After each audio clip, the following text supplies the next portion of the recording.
Hey what's up guys, TechBee is back with another video. So friend आज की video में आपको बताऊंगा ई ऑफिस क्या होता है, इसके बारे में सारा चीज डिस्कस करूंगा। ई ऑफिस कब लॉन्च हुआ था, कब इसको रोल आउट किया गया, क्या क्या इसका बेनिफिट है, डिसएडवांटेजेस क्या क्या है। ये गवर्नमेंट ऑफ इंडिया का एक इनिशिएटिव है ई ऑफिस करके। तो इसको किस किस डिपार्टमेंट में अभी रोल आउट किया गया, कहाँ कहाँ यूज हो रहा है, ठीक है। मोस्टली इसका बेनिफिट्स ही है, बहुत भी अच्छी चीजें हैं इसमें, डिसएडवांटेजेस भी क्या सब बताऊंगा डिटेल में। और फिलहाल आज की हमारी वीडियो क्वेश्चन ये रहेगा कि WHO ने ना 2014 में ही इंडिया को पोलियो फ्री कंट्री कर दिया था, ठीक है। तो आपको क्वेश्चन ये रहेगा कि आपको आंसर ये देना है कि लास्ट केस ना कब आया था, किस ईयर में और कहां पे आया था पोलियो का जो लास्ट केस है। 2014 में WHO ने इंडिया को पोलियो फ्री कंट्री कर दिया था। तो आपको बताना लास्ट केस जो आया था ना WHO को डिक्लेयर करने से पहले कि हाँ भारत देश एक पोलियो फ्री कंट्री है, तो लास्ट केस कहां पे आया था, किस स्टेट में और किस साल आया था। अगर मंथ भी पता तो अच्छी बात है, ये तो आंसर नहीं पता, बेसिकली आपको पता रहता है, कमेंट सेक्शन में पिन रहता है, आप जाके वहां पे आंसर चेकआउट कर सकते हैं। सो फ्रेंड्स साथ ही आप हमें सोशल मीडिया पर फॉलो कर सकते हैं, लिंक है डिस्क्रिप्शन, और चैनल को सब्सक्राइब कर लीजिए ऐसी अमेजिंग एंड इंटरेस्टिंग वीडियोस देखने के लिए। सो वीडियो स्टार्ट करते हैं।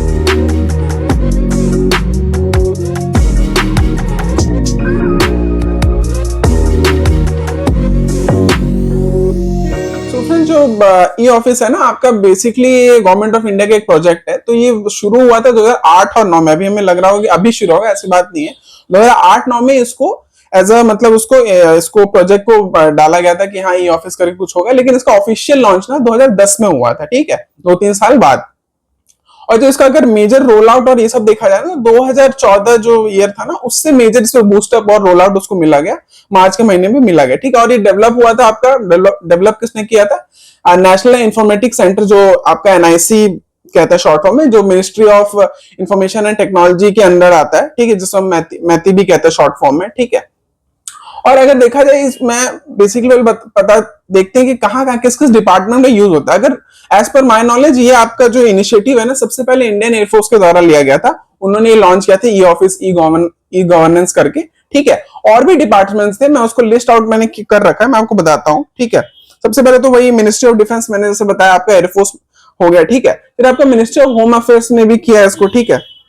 अगर बात करूं प्राइवेट सेक्टर का, तो प्राइवेट सेक्टर देखिए अभी एक गवर्नमेंट ऑफ इंडिया का इनिशिएटिव है, तो ऐसा एज मच प्राइवेट सेक्टर में भी है, लेकिन उनका अलग टूल्स लोग अपने यूज करते हैं। लेकिन ये बेसिकली किस किस डिपार्टमेंट में इंडिया में यूज हो रहा है मैं आपको वो बताना चाह रहा हूँ, ठीक है। मिनिस्ट्री ऑफ फाइनेंस हो गया, इलेक्ट्रॉनिक्स एंड IT हो गया, ठीक है।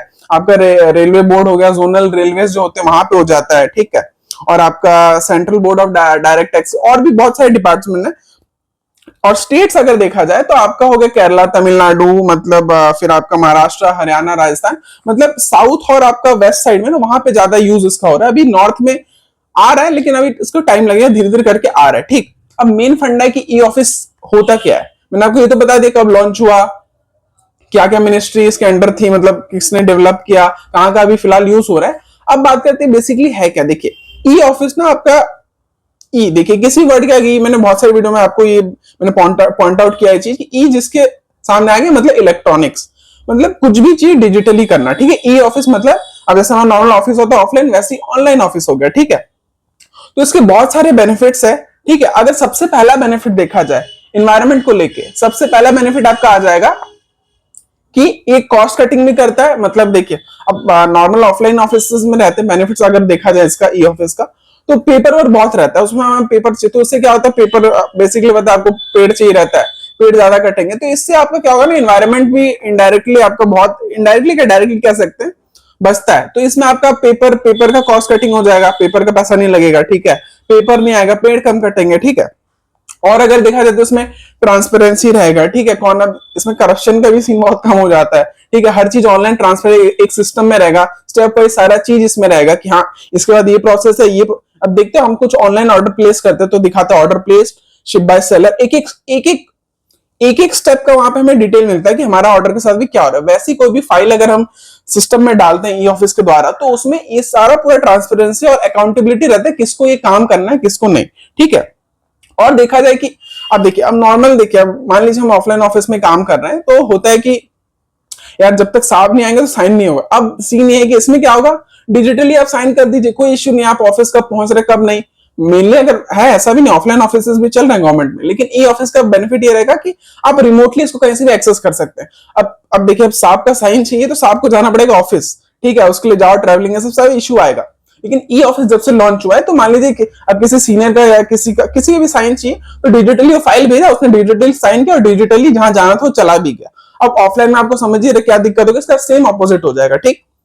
और बात किया जाए तो इसका कोई भी प्रोसेस ना, देखिए अब ह्यूमन माइंडसेट में बेसिकली इंसान को सुस्ती बहुत चाहिए, इंसान लेजी तो है, ठीक है, ये तो ह्यूमन नेचर ही है। लेकिन अब उससे बढ़िया क्या होगा इसमें, ई ऑफिस में क्या होगा सीन फंडा, कि कोई भी काम होगा ना इफिशिएंटली और एक टाइमलाइन और डेडलाइन के अंडर ही हो जाएगा, बहुत तेजी से प्रोसेसिंग होगा इसमें। अगर और बेनिफिट्स अगर इसमें देखा जाए, देखिए सिक्योरिटी के मामले में अगर देखा जाए तो अब नॉर्मल ऑफिस में क्या होता है, हमने कहीं फाइल रखा, दिमाग खा गया, चूहा खा गया, अब ये चीज हर चीज डेटा अपलोडेड रहेगा आपका सिस्टम में, कोई भी कहीं से देख सकता है, इसका बैकअप लेके रख सकता है।